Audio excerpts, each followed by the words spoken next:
نداء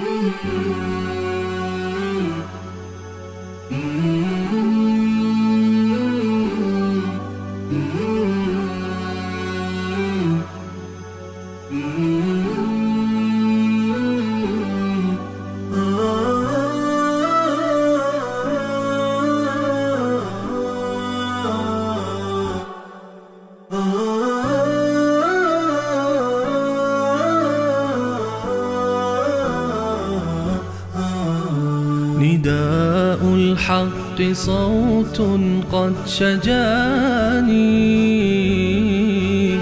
وبلغني الحقيقة والأماني وكان لي السبيل إلى المعالي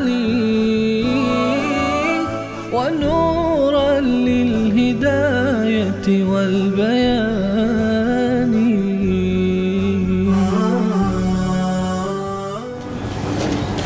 أعوذ بالله من الشيطان الرجيم. بسم الله الرحمن الرحیم. بیشتر در سوره سبا نفی شفاعت قهری بود و شفاعت محبت همچنین و همچنین شبهاتی درباره انبیا، ملائکه، جنات وجود داشت که پاسخ داده شد در این سوره که آنها به هیچ وجه نمیتونن شفاعت بکنن. حال در سوره فاطر میخوانیم که وقتی که به دربار حق شفیع وجود نداره، شفیع غالب، در حاجات، مشکلات فقط خدا را بخوانید و فقط خدا را عبادت کنید. والذین تدعون من دونه ما یملکون من قطمیر ان تدعوهم لا يسمعوا دعاءكم ولو سمعوا ما استجابوا لكم یا ایها الناس انتم الفقراء الى الله. یعنی اینها در واقع نتایج دلایل گذشته هستند. پس ای مردم فقط در حاجات خدا را بخوانید، فقط از او بطلبید، از او کمک بخواهید، غیر او را فریاد نزنید. این مدعای سوره مبارکه فاطر هست. الحمدلله، الحمدلله هم میتونیم بگیم مدعا هست. الحمدلله را قبلا تفسیر کردیم به این معنی که تمام صفاتی که ویژه الوهیت هستند، مخصوص الوهیت هستند، مثل خالقیت، مالکیت، نافع و ضار بودن، عالم الغیب بودن، سمیع و بصیر بودن، هر جا حاضر و ناظر بودن، این صفاتی که مخصوص خدای عزوجل هستند، این صفات اختصاص دارند برای الله. پس این مدعا شد. دلیل مدعا فاطر السماوات والارض، چونکه اون ذات خالق آسمان ها و زمین است. فاطر از ابتدا بدون الگو خلق کردن. جاعل الملائکة رسلا، اون ذات قرار دهنده ملائکه است به عنوان فرستاده برای کارهای مختلفی و مأموریتهای مختلفی می فرستد. اولی اجنحة، آن ملائکه‌ای که دارای پرها هستند، مثنا، دو پر، دو جناح دارند، و ثلاث و رباع، سه تا دارند، چهار تا دارند. یزید فی الخلق ما یشاء، در خلق الله می افزاید، یعنی بیشتر می کند هر کسی را که بخواد، بیشتر از اینها بهش میده. مفسرین گفتن که از آیات معلوم میشه که پرداشتن، پر بیشتر و بال بیشتر در ملائکه دلیل قوت بیشترشون هست. الله عزوجل می فرماید بعضی ها 2 تا بال دارن، بعضی 3 تا، بعضی 4. خدا به هر کسی بخواد بیشتر میده. از همه قوی ترشون کیه؟ جبرائیل امین است. در حدیث میاد قال ابن مسعود، عبدالله ابن مسعود رضی الله تعالی عنه می فرماید فی قوله عز وجل لقد رأى من آیات ربه الكبرى که در سوره نجم خواندیم، تحت این آیه می فرماید قال رأى جبرائیل اینکه رسول الله از آیات کبرای رب دید یعنی جبرائیل را دید. رأى جبرائیل فی صورته، در شکل اصلیش، له 600 جناح، چند تا بال داشت، چند تا پر داشت؟ 600 تا. له 600 جناح. پس از همه قویتر جبرائیل از 600 پر داره. حالا این پرها چه پرهایی هستند؟ کیفیتشون چیه؟ معنای پر داشتن چیه؟ الان ما پرندگان را دیدیم که 2 تا بال داره، پرواز میکنه. فرشته ها والله اعلم همین بال مراد است، چیزی دیگه مراد است. ولی معلوم میشه که هر چی که این جناحش بیشتر باشد امتیازی هست، دلیل قدرت بیشتر هست که بالاترینش جبرائیل هست. ان الله على كل شيء قدیر، این تعلیلی است. بدون شک الله عزوجل بر هر چیز قادر است. خب الحمدلله مدعا بود. دلیل اولش فاطر السماوات والارض جاعل الملائکه رسلا الی آخره بود. اون ذات که صفات کارسازی، صفات الوهیت مال او هست، چون که فاطر سماوات هست. دلیل دومش ما یفتح الله للناس، دلیل دوم هست عقلی بر اثبات مدعا. الله عالم الغیب هست، الله اله هست، خالق هست، مالک هست، رازق هست. به این دلیل که ما یفتح الله للناس من رحمت، آنچه که بگشاید باز کند الله برای مردم، من رحمت، هر در رحمتی را، فلا ممسک لها، هیچ کسی نیست که او را جلوگیری بکند، او را ببندد. و ما یمسک، و آنی که الله جلوگیری بکند، امساک بکند، جلوش را نگه دارد، فلا مرسل له من بعده، اون بعد از امساک الله دیگه مرسلی ندارد که بازش کند، رهایش کند، آزادش کند. و هو العزیز الحکیم، اون ذاتی هست غالب و دستورات و کارهایش توأم با حکمت و همراه با حکمت است. خب بعد از اینکه این دلائل بیان شدند، حال الله عزوجل ترغیب میده به سوی توحید، ترغیب الی التوحید، همه مردم را، نه مسلمانان را. دعوت عمومی هست.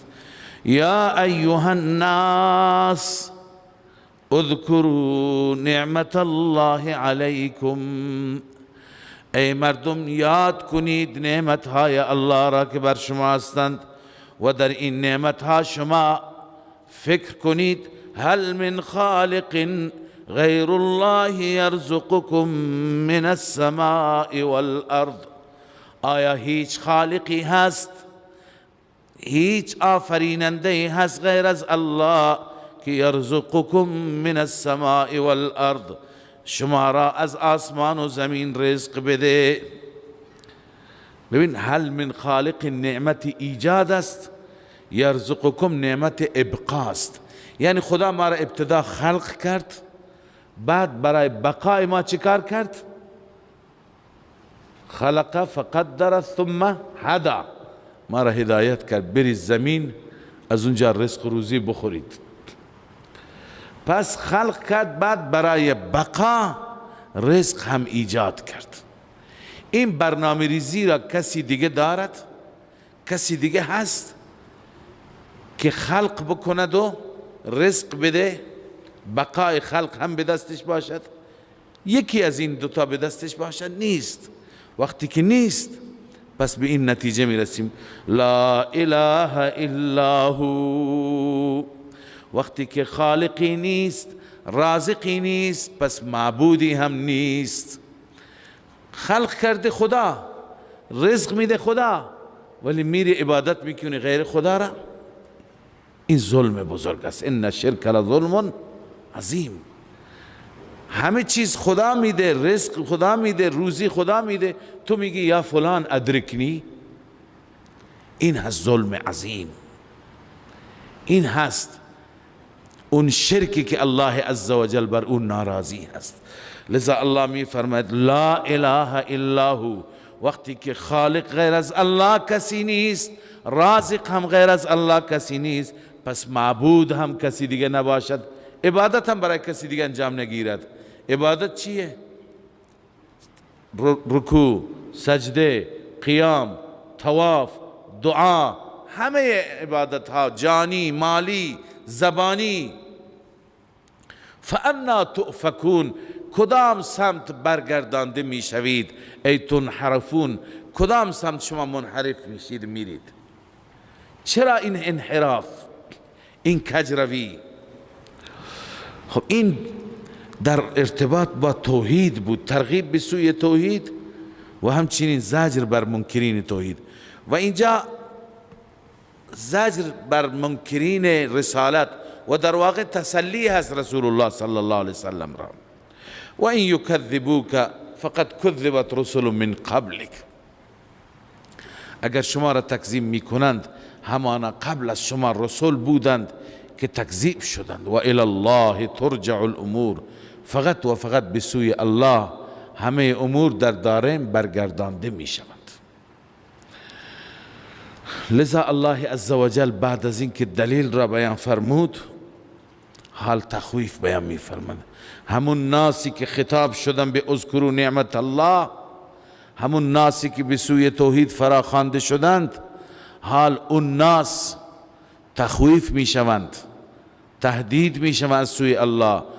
یا ایها الناس ان وعد الله حق، ای مردم وعده الهی حق است، بنسبت بالبعث والجزاء. کدوم وعده؟ این که شما را از قبرها بلند می کند و شما را به کیفر اعمالتون می رساند، جزا میده. بالبعث والجزاء تفسیر مدارک. این وعده حق است، مواظب باشید که فلا تغرنکم الحیات الدنیا، سبب اول غفلت، شما را فریب ندهد زندگی دنیا، به دلیل انحماک و استغراق در دنیا فریب نخورید.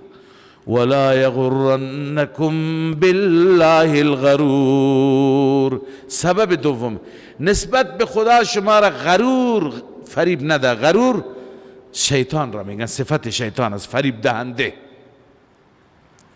فریب دهنده شما را فریب ندهد. فریب دهنده کیه؟ شیطانه. و الله می فرماید این فریب دهنده دشمن شماست. ببینید اشتباه نکنید، دوست نگیرید این را. ان الشیطان لکم عدو فاتخذوه عدوا، این شیطان دشمن شماست، شما هم او را به دشمنی بگیرید. انما یدعو حزبه لیکونوا من اصحاب السعیر، هدفش چیه از این فراخوانی؟ همه انسانها را به سوی خودش فرا میخواند، به سوی یک دعوت دیگه فرا میخواند. این میخواد تو جهنم تنها نباشه، رفیق داشته باشه. انما یدعو حزبه، حزبش را فرا میخواند، لیکونوا من اصحاب السعیر، تا همه از اصحاب جهنم باشند. سعیر آتش شعله زن و شعله ور، میخواد اونجا هم را داشته باشد، اونجا زیاد باشند. اما خدای عزوجل در اینجا قاعده کلی را بیان میفرماید و این قاعده کلی هم تخویف با خودش دارد، هم تبشیر دارد. الذين كفروا لهم عذاب شدید، آنهایی که کفر کردند، راه شیطان را گرفتند، برای آنان عذاب شدید است.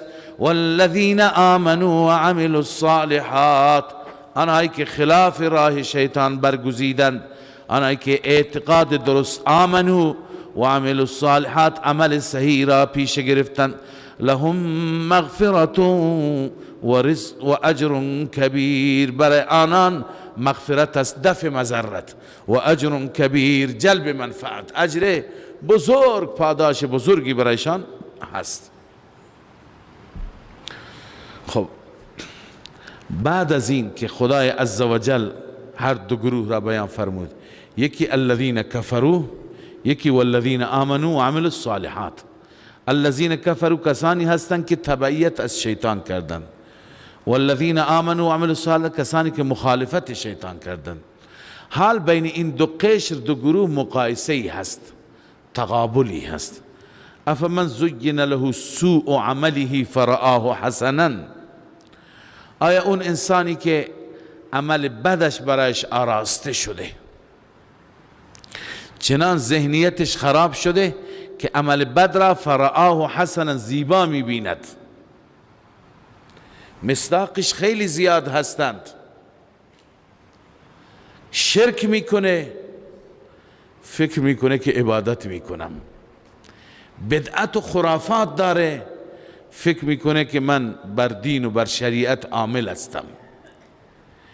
این خطرناکه. قل هل ننبئکم بالاخسرین اعمال، این اخسرین عمل است، بدترین عمل است. این از بقیه جرم ها، از دزدی و از علیاذ بالله زنا و از دروغ و از هر چی بدتر است. چرا اونجا کسی که مرتکب اون اعمال میشه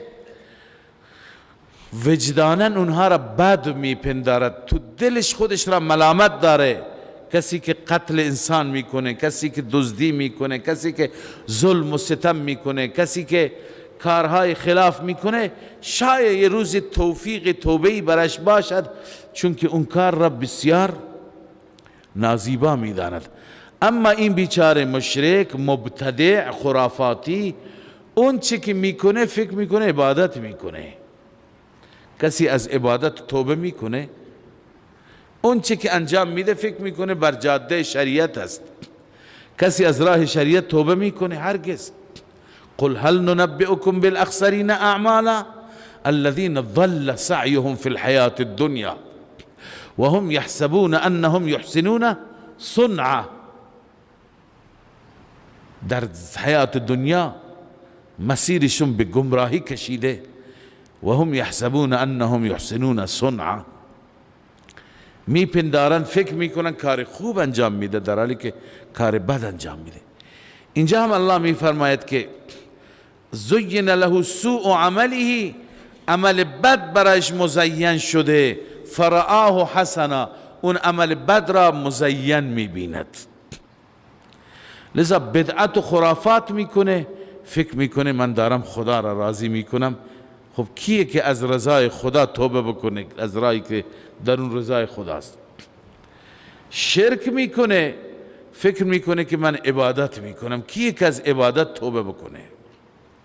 بنابراین فهم و درک دین خیلی مهم است. میخواهیم بدونیم که واقعا راه ما درسته یا غلط، بیاییم با قرآن و سنت تطبیق بدیم، هم عقاید خودمون را هم اعمال خودمون را. از نورالظلم شریف و از تحفه النساء شریف و از اینجا و اونجا عقاید را نگیریم. اونها را افراد نوشتند، انسانها نوشتند، ملاها نوشتند، تو اونها صحیح و ناصحیح هست. بیاییم ببینیم قرآن و سنت اعتقاد ما را یا عمل ما را تایید میکنه یا رد میکنه. لذا الله می فرماید که فإن الله افمن زین، این استفهام بود، افمن زین له سوء عمله فرآه حسنا کمن لم یزین له، آیا این انسان مثل اون انسانی است که اعمالش مزین نشده؟ یا کمن لم یکن هداه الله، آیا اونی که اعمال سوء برایش مزین است، کمن هداه الله، مثل اون کسی است که خدا هدایتش کرده، موحد است، پایبند سنت و شرع است؟ اینا با هم نیستن برابر. فإن الله یضل من یشاء و یهدی من یشاء، بدون شک خداوند هست که گمراه میکنه کسی را که بخواهد و هدایت میکنه کسی را که بخواهد. به خاطر اینکه اون اشکال و اون سوال پیدا نشه که کسی بگه پس خواست ما اعتباری نداره، هر کسی که خدا بخواد. یشاء اول بسین، لمن یشاء ای معاندین، و یهدی من یشاء منیبین، هر کسی خدا بخواد یعنی کسی که انابت داشته باشه اون خدا میخواد. هر کسی خدا بخواد گمراه میکنه یعنی کسی که دنبال عناد باشه، ضد باشه. پس ای پیغمبر تو خودت را نگران نکن. فلا تذهب نفسك علیهم حسرات. این حسرات مفعول لهو فلا تذهب است، یعنی تو نفست را از بین نبر بر آنان که ایمان نمی آورند به خاطر حسرت. للحسرات تفسیر مدارک نوشته در این جمله را تفسیر کرده فلا تهلك نفسك للحسرات، فلا تذهب نفسك علیهم حسرات یعنی فلا تهلك نفسك للحسرات. تو خودت را هلاک نکن به خاطر حسرت، بر اونها حسرت بخوری چرا ایمان نمی آورند، چرا قبول نمی کنند، چرا تسلیم نمیشن. نه، تو نگران نباش، تو تبلیغت را بکن، تو وظیفهت را انجام بده. ان الله علیم بما یصنعون، خداوند میداند اونها چه میکنند. از صنع اونها، از عملکرد اونها الله خبر دارد. والله الذي ارسل الرياح، مجدد دلائل عقلی بر اثبات توحید. والله الذي ارسل الرياح فتثير سحابا، الله آن ذاتی است که بادها را می فرستد. فتثير سحابا، این بادها به حرکت در می آورند ابرها را. فسقناه الى بلد میت، ما سوق می دهیم. این التفات است. شما خواندید در بلاغت یکی از زیبایی هاست. اول صیغه غایب است ارسله، بعدم فسقناه، از غایب التفات شد به سوی تکلم. فسقناه الى بلد میت، ما این ابرها را سوق میدیم به شهری که مرده است، شهری که هیچ اثری از آبادی نیست، از گیاه و علف نیست. فاحیینا به الارض بعد موتها، ما به وسیله آن زمین را زنده می کنیم بعد از مردن زمین. کذالک النشور، این جمله معترضه برای اثبات قیامت. الله می فرماید که نشور هم این چنینه، یعنی زنده شدن بعد از مرگ. هاکذا، چنانچه می بینی زمین مرده زنده شد، زمین سیاه سوخته تبدیل به چمنزار شد، گویی که یک فرش سبز روی زمین انداختند. از بس که حیات آمد، زندگی آمد، همه جا سبز شد. پس یه روزی فرا میرسه که همه عالم مرده، هیچ اثری از حیات نیست، یه سور دمیده میشه. کذالک النشور، همه زنده میشن، یک باره نشر میشند از قبور. من کان یرید العزة فلله العزة جمیعا، الله میفرماید کسی که عزت میخواهد فلله العزة جمیعا، همه عزت فقط و فقط اختصاص به الله داره، یعنی در اختیار الله هست، عزت به دست او هست. الیه یصعد الکلم الطیب والعمل الصالح یرفعه، به سوی او صعود می کند، به پرواز می آید الکلم الطیب. خدای عزوجل دو چیز را مدار موفقیت ما قرار داده، اون دوتا را داشته باشیم انشاءالله نجات یافتیم. یکی الکلم الطیب یعنی توحید، لا اله الا الله، که تشریحش را تو قرآن خواندیم، یعنی هر نوع عبادتی برای غیر خدا انجام ندیم. اما سجده، رکوع، طواف، فریاد و دعا و ندا، نظر و نیاز، مالی، جانی، زبانی، این معنی لا اله الا الله. بعد از اینکه عقیده درست شد، ایمان درست شد، والعمل الصالح، عمل صالح. اما فرمود والعمل الصالح یرفعه، ضمیر یرفعه ضمیر فاعل به سوی الله است، لفظ الله. بله، یعنی والعمل الصالح یرفعه، عمل صالح را الله بلند می کند، به معنی اینه که قبول می کند، اعمال صالحه را قبول می کند. یرفعه، پس الیه یصعد الکلم الطیب، کلمه طیب لا اله الا الله هم به سوی الله عزوجل پرواز میکنه، یعنی پیش خدا میره، پیش خدا جایگاه دارد و همچنین عمل صالح را اوست که میپذیرد و قبول میکند. والذین یمکرون السیئات، اما در مقابل این دو خصلت چیه؟ در مقابل توحید شرک، در مقابل عمل بدعملی است. والذین یمکرون السیئات، کسانی که سیئات میکنند، یمکرون به معنی یعملون هست، با مکر چی شده؟ تعبیر شده که به معنی توطئه هست، به معنی مکر هست، چون واقعا عمل شرک نوعی توطئه شیطانی هست که بر انسان اجرا میشه.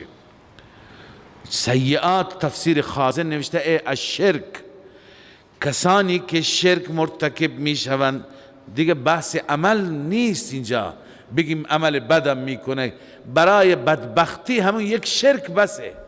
خدای عزوجل اصلا بحثی از اعمال مشرکین نیاورده، چون همین عقیده تباه میکنه، هیچ چی نمیذاره. والذین یمکرون السیئات، آنهایی که سیئات را مرتکب میشوند، لهم عذاب شدید، برای آنان عذاب شدید است. این نتیجه دنیا اخروی هست. نتیجه دنیویش چیه؟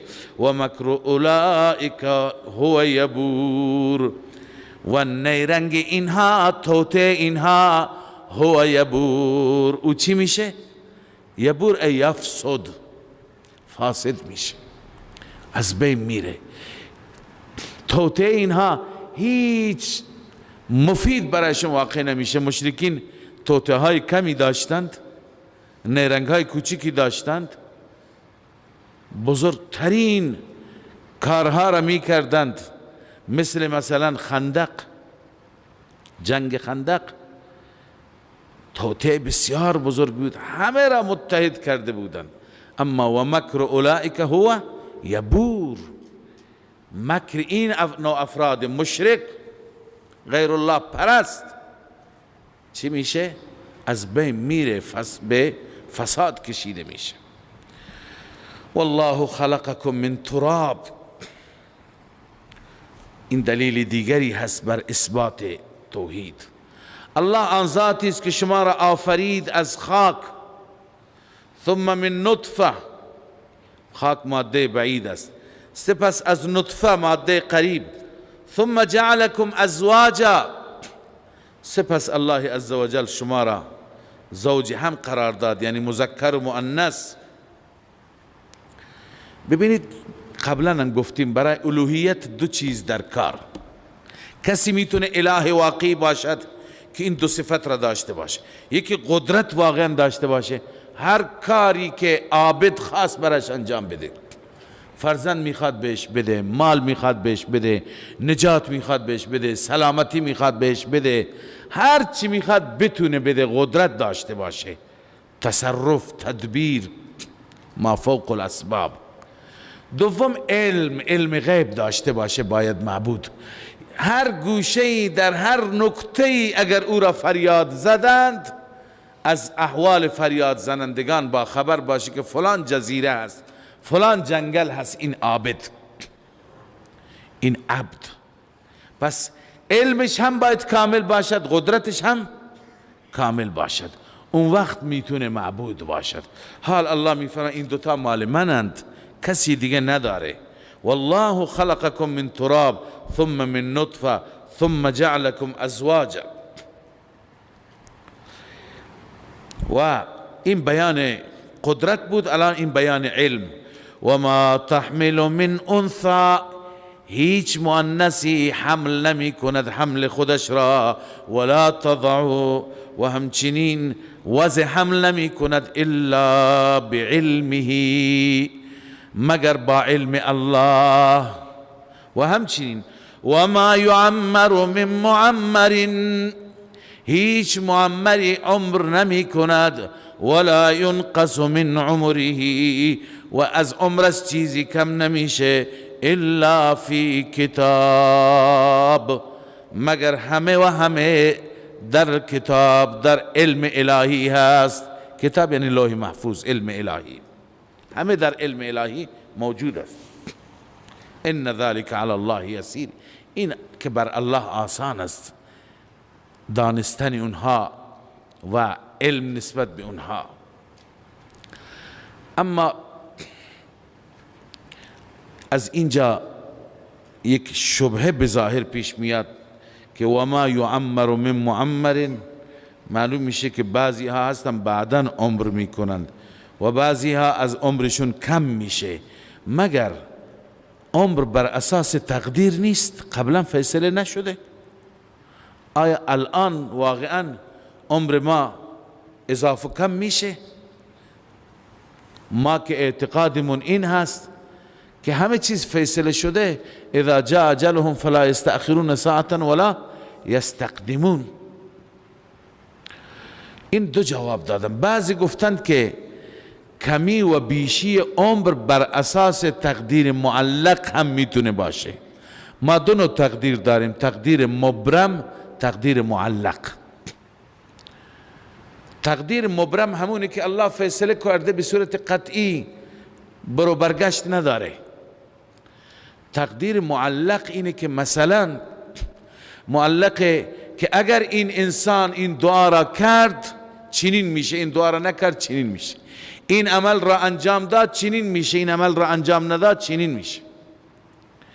بسیاری از اعمال صالحه هستند که عمر انسان را اضافه میکنند.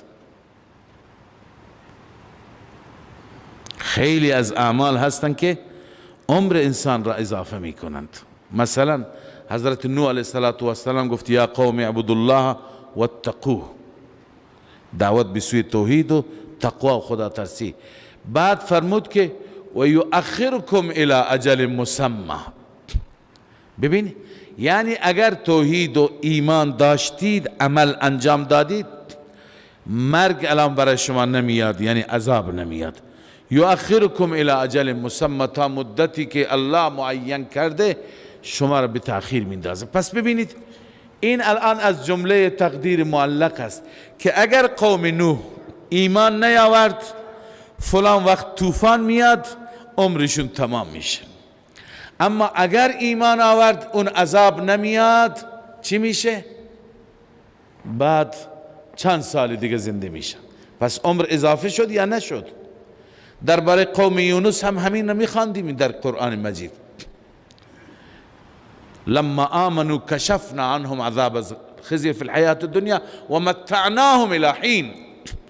قرار بود که مثلا امروز عذاب بیاد، همین که آثار عذاب آمد اونا ایمان آوردن. ایمان که آوردن کشفنا عنهم عذاب الخزي، عذاب را برداشتیم. و متعناهم الی حین، تا یه مدتی ما به اونها چی دادیم؟ زندگی دادیم، متاع دادیم در دنیا، استفاده کردن و بهره گرفتن دادیم. پس چند سال دیگه به تأخیر افتاد. پس به برکت ایمان، به برکت توبه عمرشون چی شد؟ از اون اندازه‌ای که قرار بود امروز به پایان برسه، نه، تمدید شد. لذا بعضی اینو گفتند و ما یعمر من معمر ولا ینقص من عمره الا فی کتاب، یعنی هر چی باشه در اون تقدیر معلق هست که این انسان فلان عمل را میکنه، عمرش این اندازه اضافه میشه، این اندازه بیشتر میشه. اینا همه تو لوح محفوظ نوشته، در علم الهی هست. ما در حدیث داریم که مثلا خدای عزوجل میفرماید که من احب ان یبسط له فی رزقه و ینسأ له فی اثره فلیصل رحمه. تفسیر قرطبی را نقل کرده. هر که دوست دارد که رزقش وسیع بشه، الان ما میگیم مثلا رزق تعیین شده، درسته، اینم مبرم و معلق داره. هر که دوست داره رزقش فراخ بشه، خدا بهش رزق بیشتری بده، و همچنین دوست داره که بهش مهلت داده بشه عمرش برکت بیابد، فلیصل رحمه، صله رحمی بکند. پس از حدیث معلوم میشه که صله رحمی هم رزق انسان را اضافه میکنه، هم عمر انسان را اضافه میکنه، هم رزق انسان را هم عمر انسان را. بنابراین پس ما درست همه چیز فیصله شده، بعضی ها به صورت مبرم، بعضی ها به صورت معلق، که اگر این انسان عملی خوب انجام داد بره بیشتر میشه، هم رزقش هم عمرش، هر چی که خدا فیصله بکن. پس بعضی ها این جواب را دادند، یا اینکه نه، بعضی گفتن این از همون ابتدا اشاره به اختلاف عمر است، یکی معمره یکی غیر معمره، یکی 40 سالگی میمیره، یکی 60 سالگی میمیره، یکی 120 سال میمیره. پس به این اشاره شده و ما یعمر من معمر، عمر نمیکنه هیچ معمری که مثلا 120 سال، ولا ينقص من عمره، اون دیگری هست نه همون اولی، از عمرش کم نمیشه که مثلا بناست که 40 سال عمر کنه، این دیگه از عمرش کم شد، اون عمر معتاد عادت که بقیه دارن، الا فی کتاب، یعنی همه در لوح محفوظ نوشته شده. و ما یستوی البحران، دلیل دیگری بر اثبات توحید.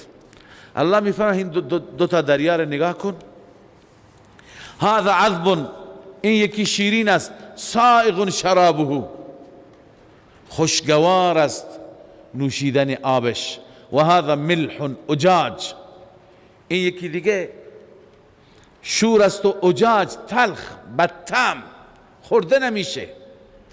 اما از هر یکی چه مایه تر و تازه‌ای. و من کل تأکلون لحما طریا، از هر یک گوشت تازه شما میخورید، و تستخرجون حلیة تلبسونها، و استخراج میکنید زیورالاتی که میپوشید، و ترى الفلك فیه مواخر، این دلیل دیگری، دلیل ششم است بر اثبات توحید. شما کشتی را میبینید که فیه مواخر، در آبها هستند. مواخر، ماخره به معنی پاره کننده، شکافنده، منظور اینه که از دل آب میره و آب را چی میکند؟ میشکافد و پیش میره. لتبتغوا من فضله، تاکه از فضل الله بطلبید. رزق و روزی مراد هست، کسب و درآمد هست. ولعلکم تشکرون، شاید شما سپاسگزار باشید. ای تعرفون حقوقه تعالی، حق خدا را بشناسید.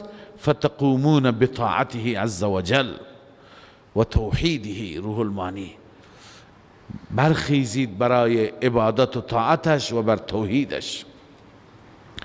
یولج اللیل فی النهار و یولج النهار فی اللیل و سخر الشمس والقمر. الله عز وجل همش دلائل، همش بیان توحید. سبحان الله. از اول قرآن شما نگاه کنید تا آخر، کدوم صفحه هست، کدوم آیه هست که در اون بیان قدرت لایزال نباشد، توحید خدا، با تعبیرهای مختلف، با مثالها. یه جای مثال مگسه، یه جای مثال پشه است، یه جای مثال عنکبوت است، یه جای مثال غلام و عبید هست، که ما بفهمیم مسئله را. اگر با وجود این آیات شفاف کسی باز هم توحید را نفهمد، پس این خودش مشکل داره، عینکش غبارآلود است. باید ما واقعا روی این آیات فکر بکنیم. الله عز وجل با چه دلائل ما را تفهیم میکنند. یولج اللیل فی النهار و یولج النهار فی اللیل،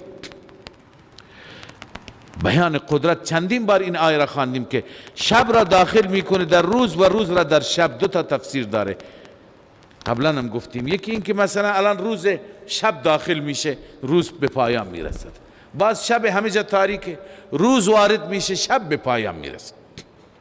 یکی معنی دخول یعنی رفت و آمد اینها یکی بعد از دیگری. یه تفسیر دیگه اینه که نه، از ساعات روز به شب داخل میکنه، روز را کوتاه میکنه، 12 ساعتش میشه 8 ساعت، شب میشه 14 ساعت. برعکس روز گاهی چی میشه؟ کوتاه میشه، شب خیلی طولانی میشه. از ساعات روز به شب میده، بر اساس مصالح بندگان، بر اساس فصلها. صدها مصلحت تو اینها هست که بعضی را ما میفهمیم، بعضی را درک نمیکنیم. و سخر الشمس والقمر، ماه و خورشید را رام کرد، مسخر کرد برای شما. کل یجری لاجل مسمى، همه و همه جاری هستند، یعنی انجام وظیفه میکنند برای مدت معین. پس ببینید گرداننده این قدرت کیه؟ ذالکم الله ربکم. نتیجه دلائل، ذالکم الله ربکم، این الله است، آن اللهی که رب شماست. له الملک، ملک یعنی تصرفات، اختیارات فقط و فقط از آن اوست و مال اوست. والذین تدعون من دونه، اما بقیه کسانی که شما میخوانید، ببین والذین، بعضی میگم مراد بتها هستن، والذین شما میدونید برای ذوی العقول است. آنانی که شما فریاد میزنید به غیر از خدا. به غیر از خدا مگه مشرکین کی را فریاد میزدند؟ گاهی فرشتگان را فریاد میزدند، گاهی انبیا را فریاد میزدند. مگه مسیحیان عزیر عیسی را فریاد نمیزدند؟ یهودیان عزیر را فریاد نمیزدند؟ خود مشرکین ابراهیم و اسماعیل را عبادت نمیکردند؟ یا اولیاء را، ود و سواع و یغوث و یعوق در تفسیرشان خواهد، اینا تمام صالحین بودند.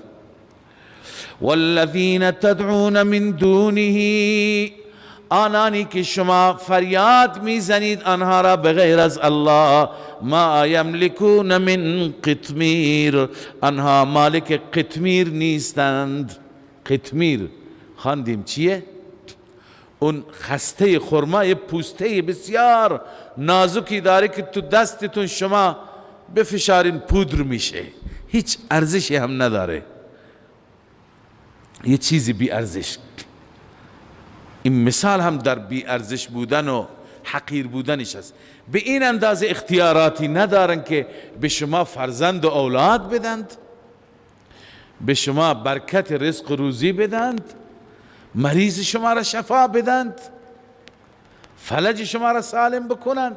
ما یملکون من قطمیر.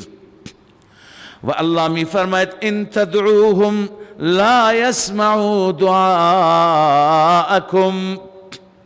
اگر شما آنها را فرا بخوانید، آنها را فریاد بزنید، لا يسمعوا دعاءكم، دعای شما را نمیشنوند. اونها اگر نیکند در بهشت کیف میکنند، اونایی که مردند اگر صالحند نیکانند اونها لذت میبرند تو بهشت.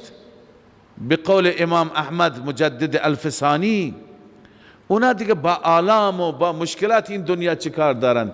اونا کارشون را، عبادتشون را تمام کردند، رفتن به بهشت خدا. اونا هنوز با دردها و رنجهای شما سر و کار دارند؟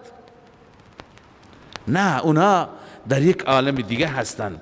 ان تدعوهم لا يسمعوا دعاءكم ولو سمعوا ما استجابوا لكم، اگر بالفرض والمحال بشنوند، ما استجابوا لكم، آنها اجابت نمی کنند. و یوم القیامت یکفرون بشرککم، روز قیامت اینها کفر می کنند، یکفرون، انکار می کنند شرک شما را. پس معلوم میشه که این تدعوهم شرک است. اینکه شما اونها را میخوانید و از اونها استمداد میطلبید، این شرکه که الله میفرماید یکفرون بشرککم.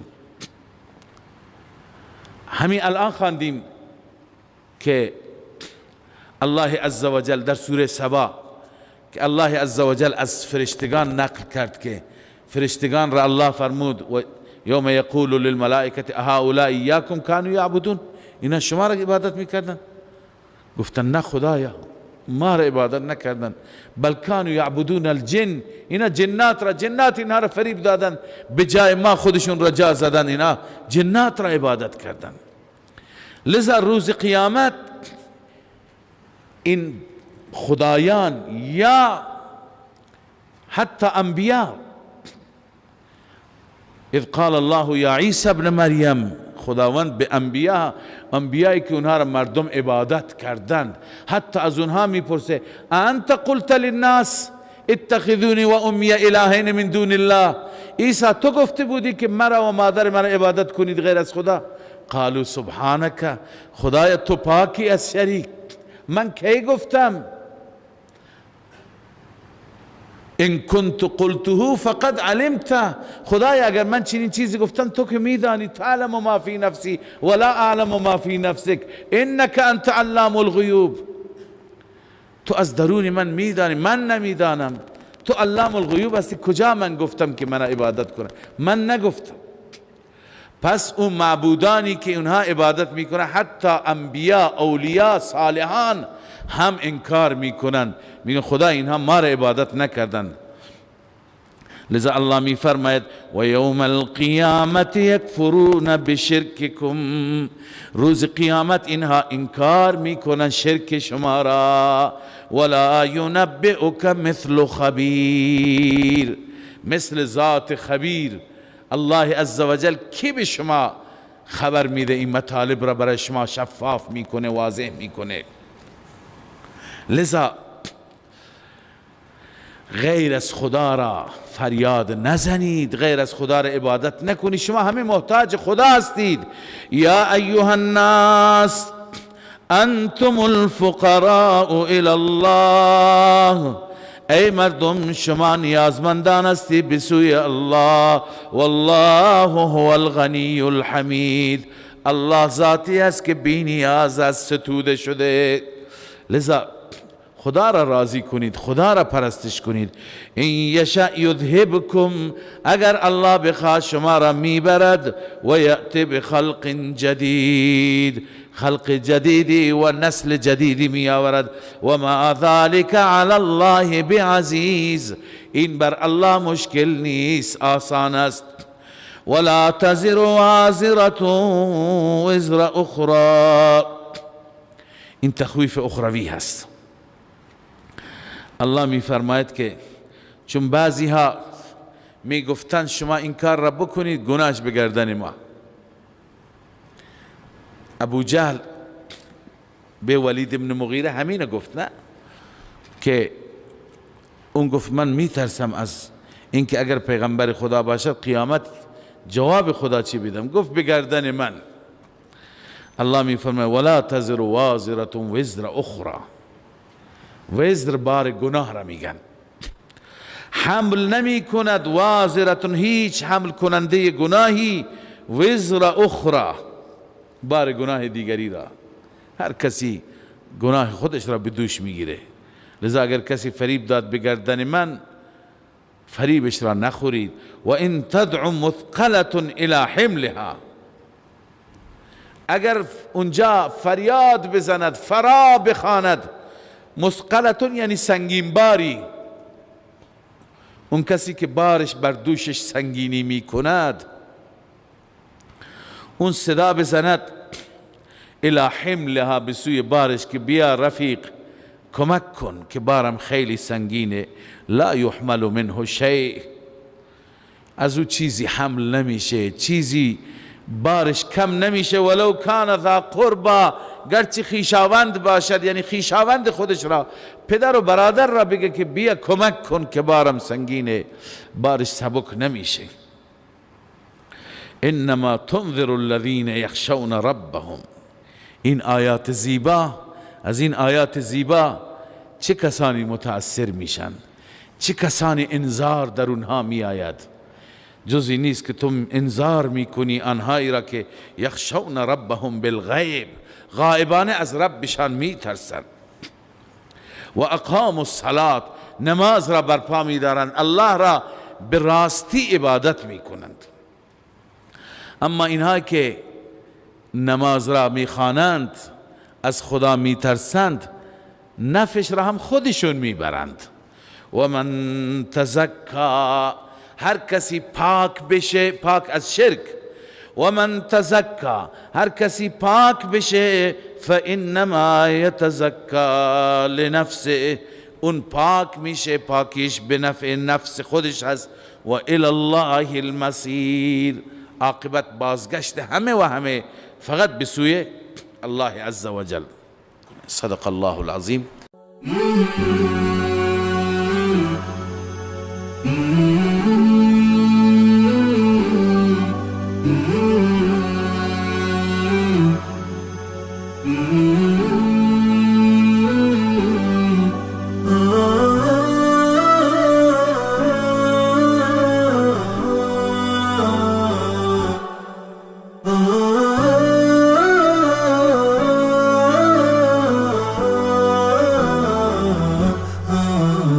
نداء الحق صوت قد شجاني، وبلغني الحقيقة والأماني، وكان لي السبيل إلى المعالي، ونورا للهداية والبيان.